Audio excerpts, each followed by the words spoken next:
part where, again, I would normally start by saying good afternoon and thanking you for being here, but under these circumstances, I'll just give you a minute to start your live streams or do whatever you need to do. And while you're doing that, my name is Chief Sean Barnes, S-H-O-N-B-A-R-N-E-S.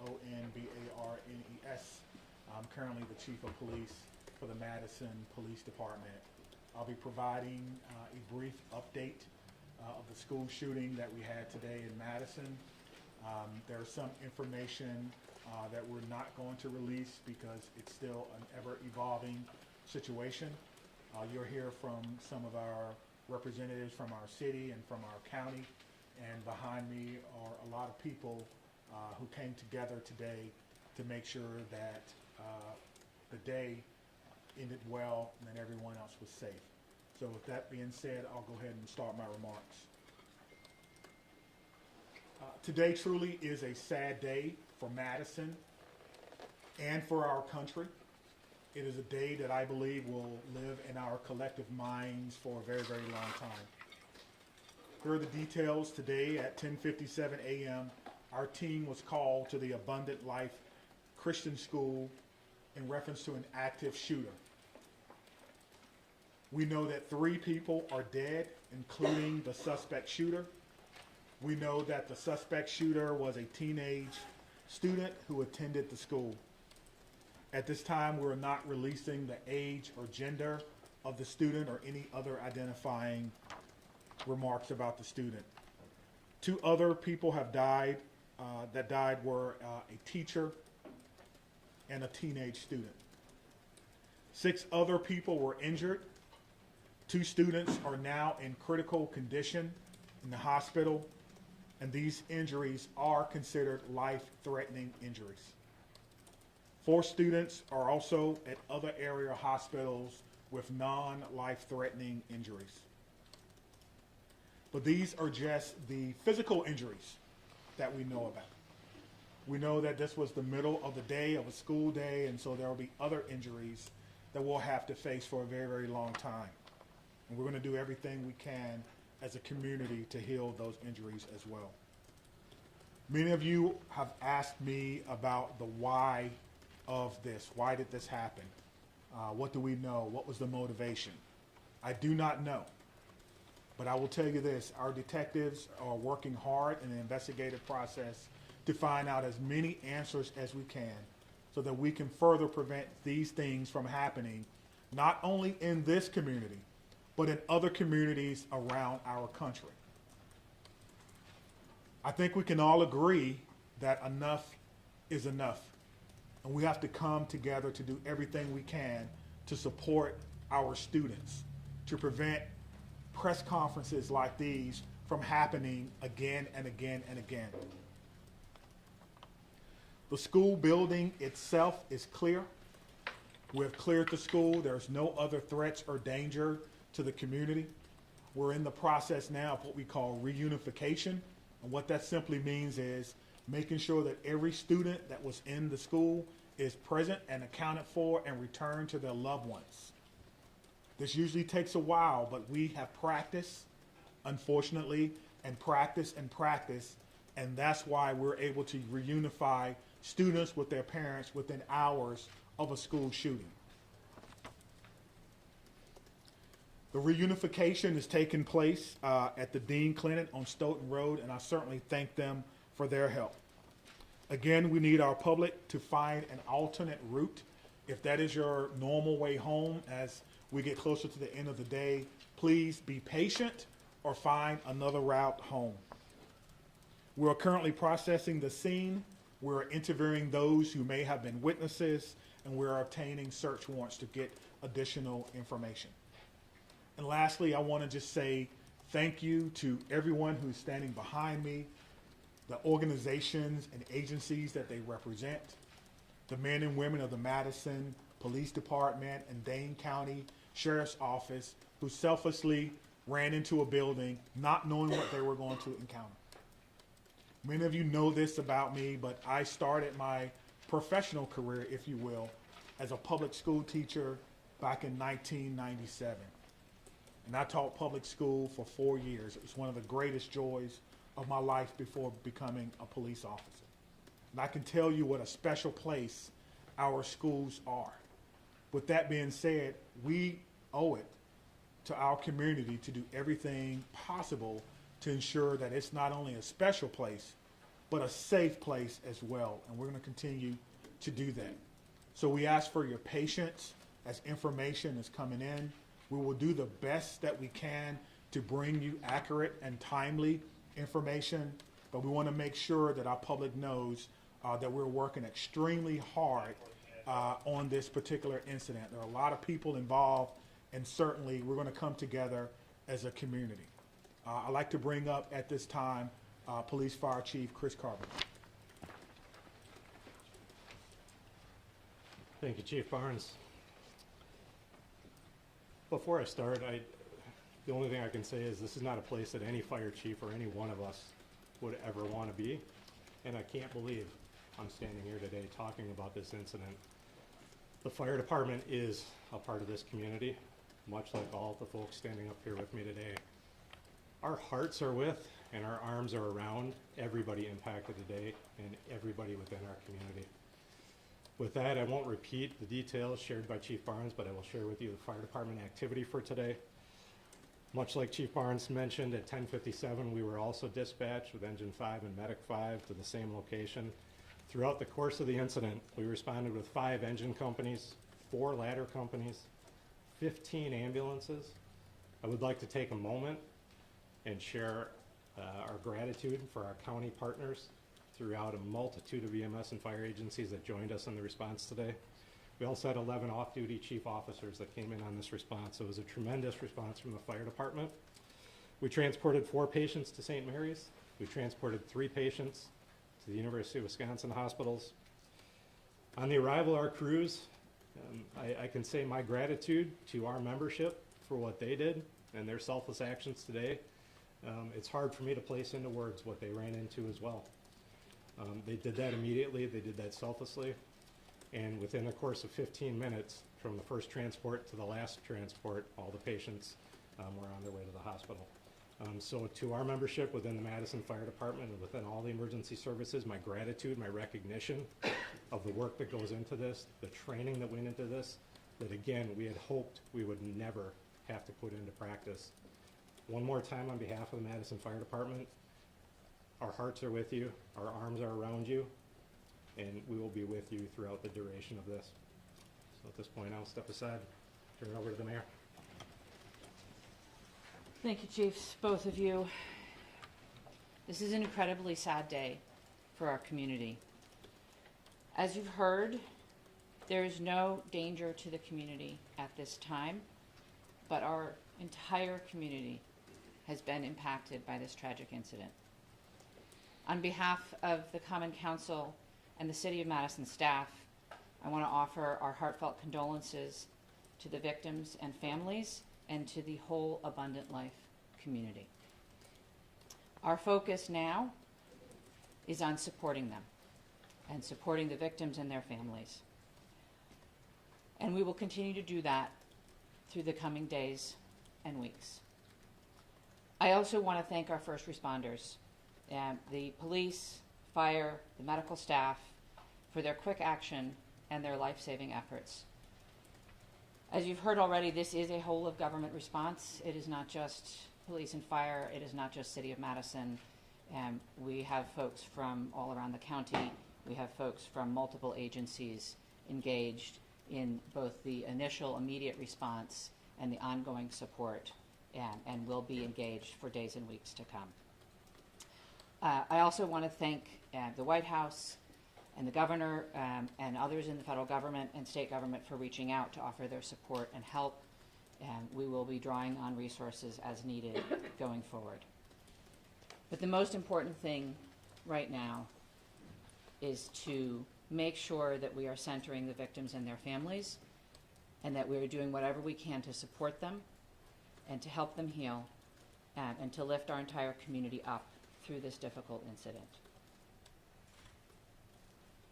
I am on record that I think we need to do better in our country and our community to prevent gun violence. And I hoped that this day would never come in Madison. It is not something that any mayor, any fire chief, any police chief, any person in public office ever wants to have to deal with. And so I will ask our entire community and our entire country to do whatever we can to make sure that no public official ever has to stand in this position again. And now I'll invite the county executive to the podium. Good afternoon, everyone. Today, our community is reeling from the heartbreaking and senseless tragedies at Abundant Life Christian School in Madison. As a mom who received a text from her son at a high school here in the city of Madison wondering if he was safe, I can tell you, this hits you in the gut. Our community is better than this. Our country is better than this. Cannot continue. My heart goes out to the victims and their families and the students and the educators, and the list goes on and on. Every one of us is affected by this unimaginable and unacceptable violence that has hit our community today. Dane County stands united in grief with the Abundant Life Christian School community. The Sheriff's Department, the Department of Emergency Management, Department of Human Services have all been on the front lines. My phone has been ringing from people across our state and our nation asking what it is that they can do to help our community. And right now, it is our time to be committed to supporting this school, these students, and these families, and our first responders who went into that building during this devastating time. We must work closely with our law enforcement officers and first responders, mental health professionals, community leaders, and policymakers to ensure that we are taking care of one another. No community should ever have to endure such a tragedy.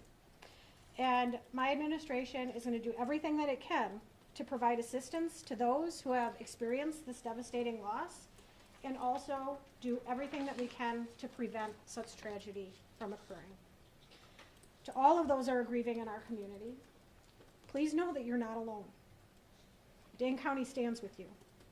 We're here to support you in any way possible. Please reach out and ask for help.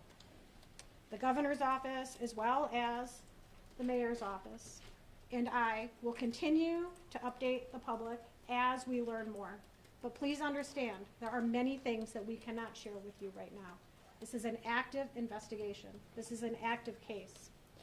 The SSM Health Clinic near the intersection of Buckeye Road and Stoughton Road is the reunification center. I know that that has been out, but we need to make sure that folks know where it is that they can go to be reunited with their children.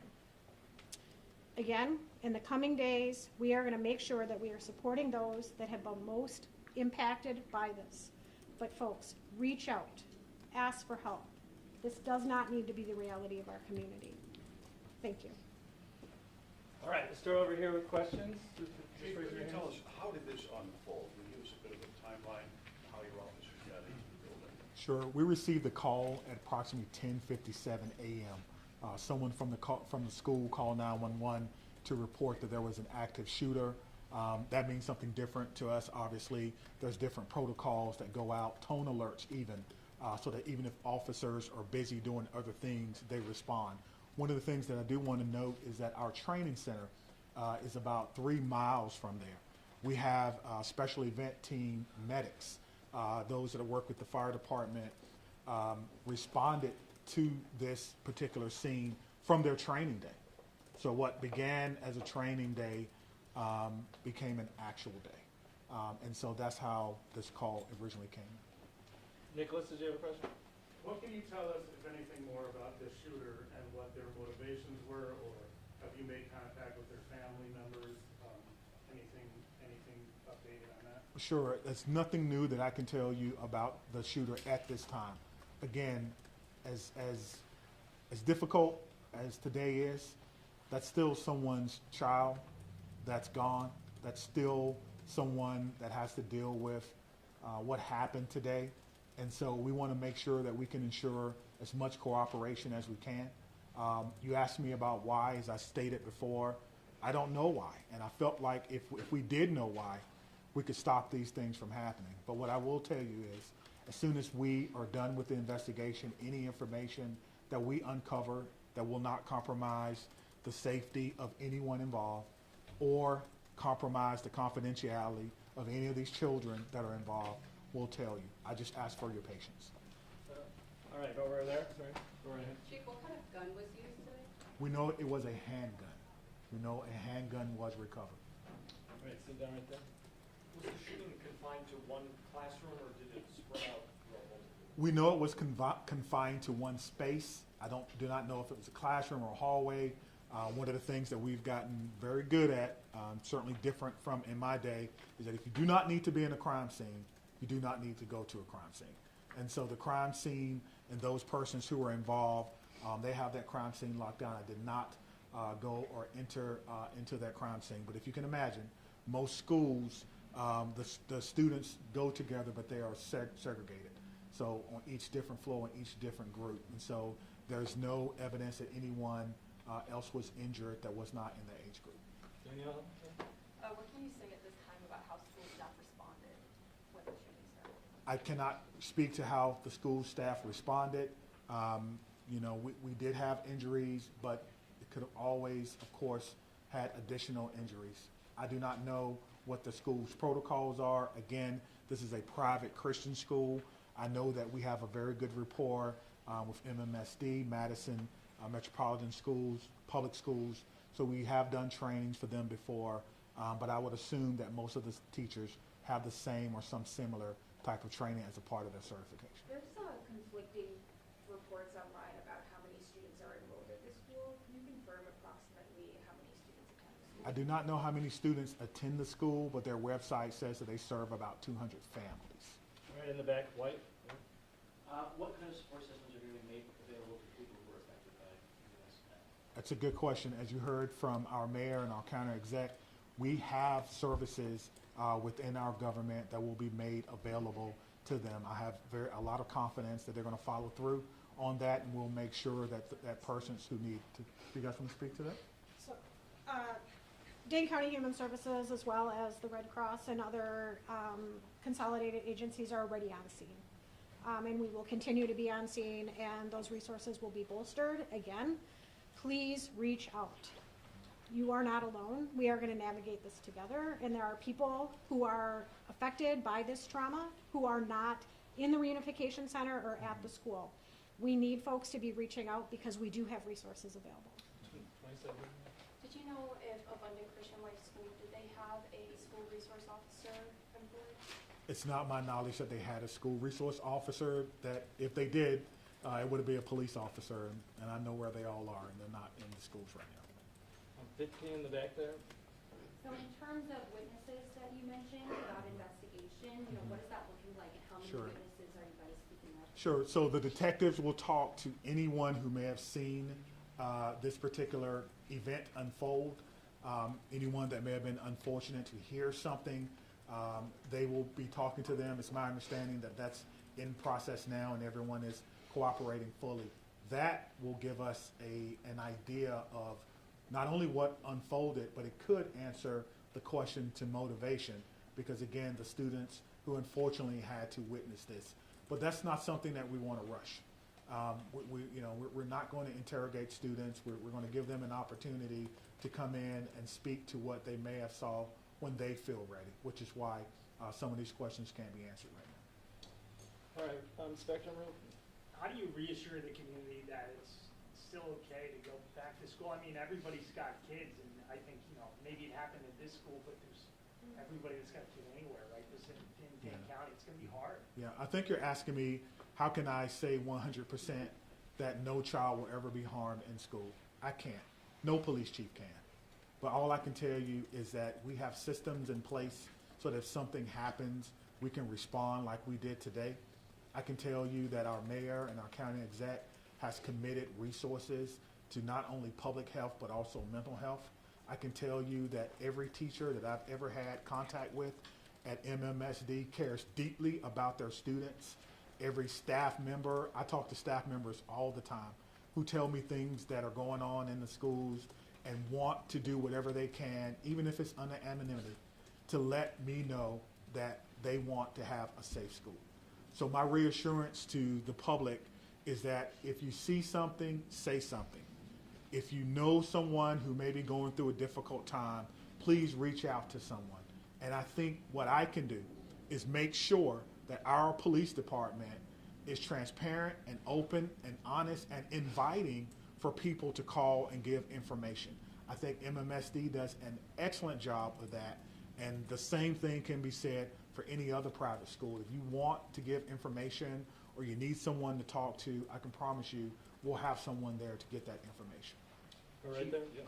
Understanding that this is a private school you may not be as familiar with, what can you tell us about some of the physical measures that are in place at this school, whether it's metal detectors, secure entryway, cameras, et cetera? Yeah, that's a good question. I've never been in this school, unfortunately. I'm not aware that there were metal detectors in the school. That's something that we can certainly look at. Most schools have some form of surveillance or public space cameras, but that will be, of course, part of the investigation process. Scott? Chief, can you clarify, you said 7 were injured, but 6 were hospitalized. Does that mean one's been treated for these? And secondly, is the shooter's family cooperating with the investigation? Yeah, so that's 2 questions, but let me try to handle the first one. So I'm trying to go back to my notes. So we do know that 1 person was pronounced at the scene, and so that may be the 7th person. But we can get you all that information just when we're done. I'll have my PIO give that to you so you can report it accurately. And what was your second question? Is the shooter's family cooperating?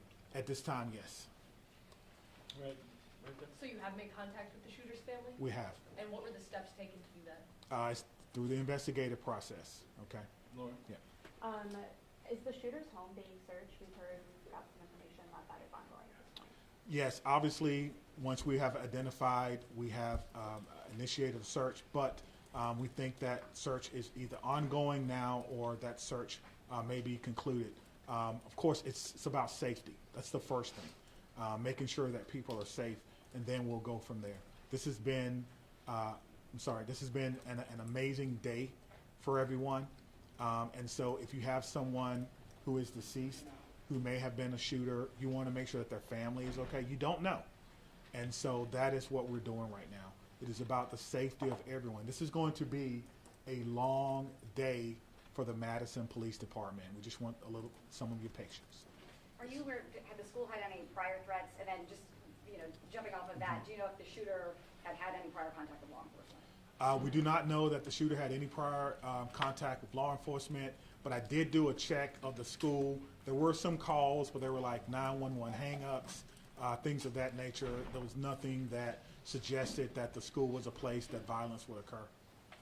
Chief, I know that you mentioned that the shooter died of a self-inflicted gun wound. Did that happen before officers arrived at the school or when the shooter saw officers coming into the school? Yeah, so let me say that the cause and manner in which the shooter died will be determined. What I can tell you is the shooter was dead upon our arrival, police department arrival, and no officers fired their weapons. Okay. What are these search warrants you're executing, or are they at the residence on like a device the shooter had? I'm sorry. The extent of the search warrants. Yeah, so the extent of the search warrant is to be able to go in a place that we don't have permission to be in and make sure that everyone is okay. And then if there's any evidence that we think we need to collect, we could only do that with the use of a search warrant. And so, again, we have to determine if there is evidence that we will need. Everyone wants to know what led up to this. Are there any additional threats to public safety? Is this person or was this person by themselves? There are a lot of questions that we want to answer, but we have to answer the safety questions first, and then we'll move on to some of the more investigatory questions. Are you in possession of any of the shooter's devices? I am not, no. Catherine? I'm wondering about metal detectors. You mentioned in the first meeting that you were not a fan, and that this school probably doesn't have them. And do you know other schools that do? Do you think that that's something we should start talking about, metal detectors in schools? I guess the question is, would you want your child to go to a school with or without metal detectors? I can't answer that. I Mine's can't. right now in a school Yeah. without them. Yeah, absolutely. So the idea is to create the safest environment that we can without metal detectors. That is my answer. In the back there? Chief, this was a shooting at a Christian school right before the Christmas holiday. Can you address the impact of that? And is the Christmas holiday at all, in your belief, related to as a motivation for the shooting? Yeah. So to the question of motivation, we don't know why, but to the question of so close to Christmas, we have a lot of people going to be impacted. If it's a Christian school, then obviously our holidays, our Christian holidays, are very important to the students. Very important. It's a time for family. Students probably getting ready to go out on break, and now the break will be a little less about celebrating Christmas than more about celebrating perhaps friends and loved ones and staff members who perhaps lost their life. That's why I'm asking everyone to, of course, keep Abundant Life Christian School in your thoughts and in your prayers, and we'll get a couple more, okay? Okay, real quick, Phoebe. So it's a private school that takes public money through the voucher system. So what has this revealed about maybe gaps in security or training for staff? And is that something you're thinking about whether schools that are private but take public money need to be, kind of on par with public schools when it comes to safety? Well, what I'm telling you is that in 1997, I began my professional career as a public school teacher. I taught history for 4 years before becoming a police officer. So I did not get far enough to take courses in administration and budgeting of schools. I don't know what governs private schools, if they receive money, where that comes from. That would probably be a question that you would probably need to ask someone who's more intimately involved in the school system, and what their requirements are if they do receive that. But you could probably compare what has happened or what goes on, their security measures, with the security measures of any school in MMSD, and then that may give you your answer. Chief, if That's I a could very just one very quick follow-up. As you know, there has been some criticism to other law departments in their response to these school shooting incidents, particularly involving. How did that inform your game plan today, and how quickly were your officers able to get into the school? What were they told to do? Sure. We train on this, as I spoke about earlier. When officers arrive on the scene, they immediately go in, which we did in this case. Stop the threat, stop the killing, find the killer. That's how we train. And that's exactly what we did today. There's no waiting.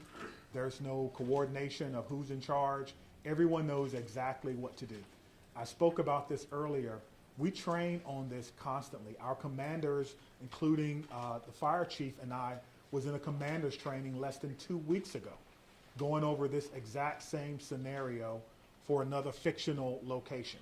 And so all of that came into play today, and our officers performed extremely well based on their training and based on the expectations that they know exactly what to do. Stop the threat, stop the killing, find the threat. All right, I promise we'll follow up. Can we just do one more? How many Dave, seconds? hold How on, many hold on. seconds? We're gonna do the current student. No, wait, hold on, right here, right? Thank you, all. Yeah.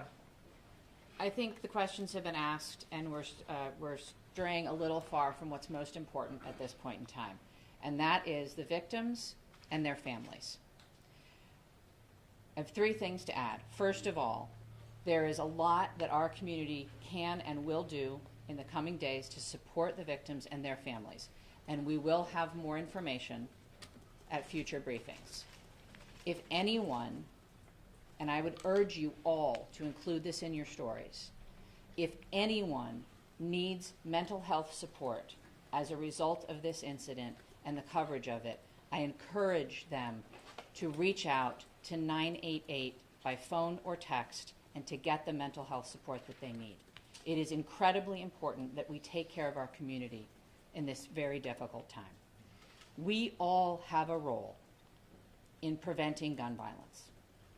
Our entire community needs to be part of the solution here. There are many things that we can do, and we can have those conversations in coming days. But first and foremost, what needs to be the priority for all of us is supporting our young people. And that is where our community's attention needs to turn at this point in time. The police department, the fire department, the city, the county will share additional information about the investigation as it becomes available. But I urge you all to help our community find resources to support their mental health and to find resources to support the victims and families at this time. Thank you all. Where can people go to see your updates? What can you tell them to It'll check? be at thecityofmadison.com. Me, Stephanie, and Cynthia will stick around to answer any other questions, but that's all. Let me say just before I go, because the mayor mentioned that this was a whole of government response. It certainly was, and there's so many people that we want to thank. We cannot thank everyone, but it's also a whole of law enforcement response. Even though we are in different agencies, we all have the same training, and so I want to thank our partners with the FBI who are here with me today, partners with the ATF, Dane County Emergency Management. Of course, we already talked about our fire department.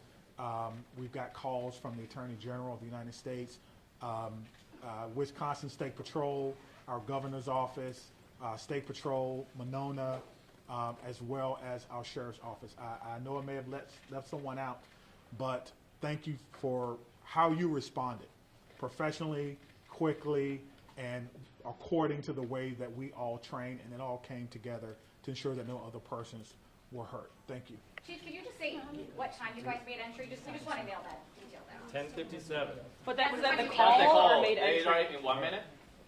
We'll How work long on does it take getting till they that. So arrive our to the next, How long does it take should they arrive to the scene if they receive the call at 10:57?